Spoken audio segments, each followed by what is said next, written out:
Hello' everyone good news সকলো ষ্টুডেণ্টৰ কাৰণে এটা ভাল খবৰ যে NSPত পে'মেণ্ট বন্ধ হৈ আছিল, ৰিনিউৱেল পে'মেণ্ট বন্ধ হৈ আছিল। যোৱা 3 এপ্ৰিলৰ পৰা বন্ধ হৈ আছিল। কোনেও NSPত ৰিনিউৱেল পে'মেণ্ট পোৱা নাছিল। তাৰে আগত পাইছিলে ফাৰ্ষ্ট ৰিনিউৱেল, ছেকেণ্ড ৰিনিউৱেল, যিমান ৰিনিউৱেল ষ্টুডেণ্ট আছিলে বহুতে পাইছে। বাট 3 তাৰিখৰ পৰা আজিলৈকে বন্ধ হৈ আছিলে।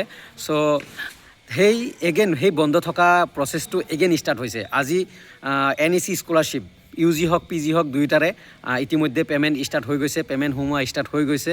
চ' অতি সোনকালে ঈশান উদয়টো NSPত থকা যিমান স্কলাৰশ্বিপ আছে, যিমান স্কিম আছে, NEC হওক, OBC হওক, SC হওক, সকলোৰে স্কলাৰশ্বিপ সোমাব, ৰিনিউৱেল পে'মেণ্ট সোমাব অতি সোনকালে। কাৰণ যিটো প্ৰচেছ মানে বন্ধ হৈ আছিল, কিবা প্ৰব্লেম হৈছিলে, আমি নাজানো কি প্ৰব্লেম হৈছিলে। বাট আজি দেখা গৈছে যে NSPত থকা NEC স্কলাৰশ্বিপৰ ৰিনিউৱেল পে'মেণ্ট সোমাই আছে। চ' অতি সোনকালে ঈশান উদয়ৰ সোমাব। কাৰ সোমাইছে বা কাৰ কি খবৰ তোমালোকে জনাবলৈ চেষ্টা কৰিবা, কমেণ্টত জনাবা অবভিয়াছলি। চ' কংগ্ৰেচুলেশ্যন, ভয় খাব নালাগে, তোমালোকৰ ৰিনিউৱেল পে'মেণ্ট পাবা। আৰু বাহিৰত আছোঁ ডিউ টু কিবা প্ৰব্লেমৰ কাৰণে।